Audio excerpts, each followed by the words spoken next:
We have this very special opportunity to talk with one of the most influential people really in the sports and entertainment landscape. And that is our guest, Tony Khan, who's the president and CEO of AEW. Wrestling fans know that. He's also the co-owner of the Jacksonville Jaguars. He's also the co-owner of Fulham FC. English Soccer Club. He also is the owner of True Media, which is a analytics company that's basically servicing every sporting team that you and I are all a fan of. And Tony Khan joins us now, and he's got a huge announcement for us and for everyone in New York City, and he wanted to do it here on the Moose and Maggie Show. Tony, what's up? Well, Maggie, thank you for having me on. Moose, thank you for having me on. It's really nice to meet both of you. Pleasure Great to meet you, Tony. too. I know you're both big AEW fans, and I've got a big announcement about AEW specifically today. I'm very excited about. I think a lot of the fans know, if you don't know this already, this is not the announcement, but I'm very excited. We're going to be coming up and doing a show at the Prudential Center in Newark on September 15th, which is a reschedule of a show that we had sold a ton of tickets for, and we had a ton of excitement around last year, right when the pandemic started. And we're really excited about coming to the Prudential Center September 15th. And that is not my announcement, however. Okay. I'm excited about spending a lot of time up here and coming into New York City because on September 22nd, we're going to be presenting AEW Dynamite Grand Slam from the Arthur Ashe Stadium at the USTA Billie Jean King National Tennis Center. And it'll be the first wrestling event they've ever done. And I'm very excited about coming into New York City for the first time, bringing AEW to New York. And I wanted to announce it here on your show. So thank you for letting me do it. No, we appreciate that. Tony, the connection of Arthur Ashe Stadium, bringing AEW there, making it work there, outdoor, what led to obviously having AEW in New York City, but what the connection with trying to having it over there at the Tennis Center? It's one of the most iconic sporting venues. Every seat is a great seat at Arthur Ashe Stadium. It's going to be, a tremendous crowd. It's going to be very accessible for the fans, but really in terms of seating and in terms of capacity, I couldn't find a better venue. It's never hosted a wrestling event. It's perfect for us. It's non-traditional, but I really think a tennis stadium sets up beautifully in general. And this happens to be the greatest tennis stadium in the world and the greatest city in the world. So I thought it would be very appropriate for us to debut AEW there and break it in for wrestling and hopefully start a great tradition with AEW Dynamite Grand Slam on September 22nd. The tickets are going on sale 1 month from today, July 16th, starting at $25. I'm very excited. Well, it's a beautiful venue, and I'm sure it's going to be fantastic for a wrestling event for sure. So Tony Khan is our guest. You're doing this big thing where you're taking on the WWE, right? And many have come, many have tried, not many have been able to do it successfully. How much pressure do you feel to keep ratcheting up the competition between AEW and WWE? Well, I think it's intense. It is a competition. There's no way around it. It's a true competition. I'm very excited about being a challenger brand and taking on a huge company. And I think for a long time, wrestling fans are demanding an alternative, and AEW on TNT has given them that. Normally, we do our show on Wednesday nights, but tonight we're not going to be on. I'm doing a special Friday Night Dynamite this week. And then in a couple weeks, we return to our Wednesday time slot, and we'll be on Wednesdays from here on out. And, we've really carved out a great fan base, and Wednesday nights made a great tradition for ourselves. We had competition on Wednesday nights, and we don't anymore. I think we were very successful head-to-head against other wrestling on Wednesday nights, and we've carved out that night for ourselves. In the fall, we're going to also be doing a show called Rampage that will also be on Friday nights. And I think hopefully with the Friday Night Dynamite we're doing this week and the shows we've been doing recently, building a nice tradition of AEW on Friday night also. Tony, I want to ask you, about the Jags, right, and NFL football. How excited, is the Jacksonville community? How excited are you to see Trevor Lawrence at quarterback for your franchise here moving forward? So excited. We got a really good sneak preview of what's hopefully in store for all of us in Jacksonville yesterday. Trevor was outstanding in the final mini camp practice. We were kind of adjourning today. The rookies are in for another day, and then the players are off for several weeks, and we come back later in July for training camp. And it'll be great, great for the Jags fans, what's about to happen. I really believe in terms of coaching young players and having a direction. This is the best place the franchise has been in. And, we've been here for 10 years, my family in Jacksonville with the Jaguars. And I really believe we're setting up for the future better than we've ever been. And I think with Trevor at quarterback, there's a lot of exciting things ahead for us. He was lights out in the red zone yesterday, which was great to see. All right. Well, training camp off to a good start then. Tony Khan is our guest. So you are an analytics guy, right? Like, this is where you really have focused your efforts and where you try to help Jacksonville and Fulham, all of your brands really, and try to help them in an analytic way. Like, we kind of talk about analytics in football mostly with like coaching decisions in game. What's the biggest mistake that NFL head coaches are making in games by not looking and following the analytics?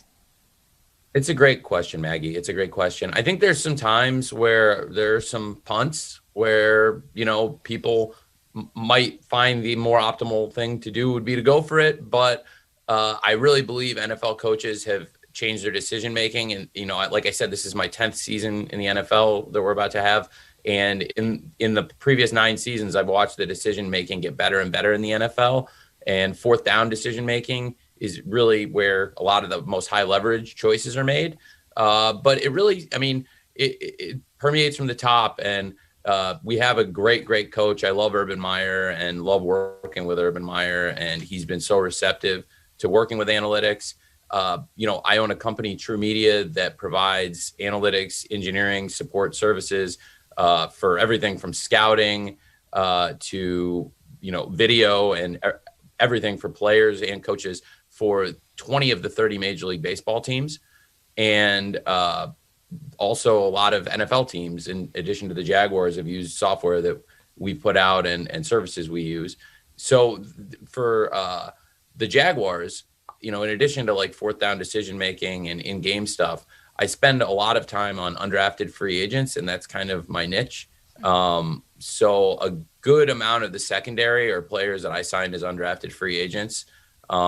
We've got 6 on the 90-man right now, and a lot of guys who are really important veteran players for us, like Trey Herndon out of Vanderbilt, who was a really unheralded player who's come in and has done a great job for us, and Jared Wilson, who started at free safety out of Michigan, and a number of other really great players, and also some running backs, James Robinson out of Illinois State and Corey Grant out of Auburn. So I really like working the phones with the undrafted free agents. That's a passion of mine, in addition to, of course, English football and, of course, wrestling. Yeah, Tony, the balance there for analytics, because it drives a lot of people crazy. I'm sure you hear it. You mentioned that your company works with 20 to 30 MLB teams.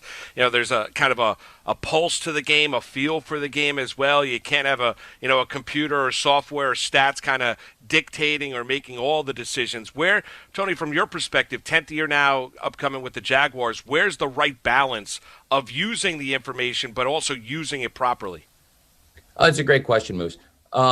I think the coach has to make that decision. It's in the coach's hands. And as the final decision maker, that's the person you want to have buy-in from in the organization. And so Urban's been so great about meeting with us, and we talk all the time about when we get into the season about a lot of this in-game decision stuff. And he's been really open to it. And on the headset, we have a great analyst who provides information and does a great job. Zach does a great job with the coach, and also on challenges, picking out good spots for the coach to challenge, because down on the field, the head coach can't really have access to the replays in real time sometimes to make those decisions on when to throw the red challenge flag.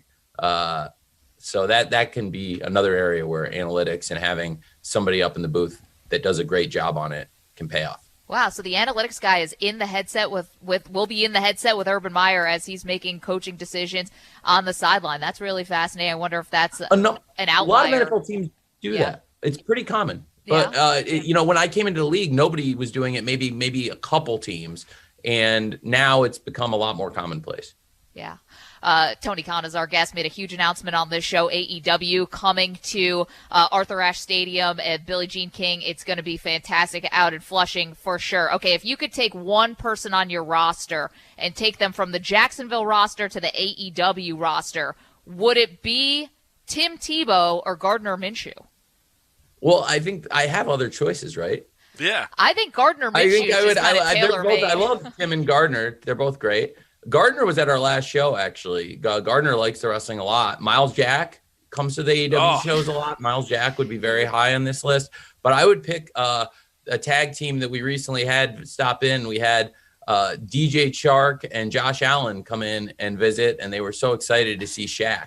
And so, and I introduced them, and of course, DJ Chark and Shaq both went to LSU. So they would be great. So maybe the tag team of Josh Allen and DJ Chark with Miles Jack in their corner.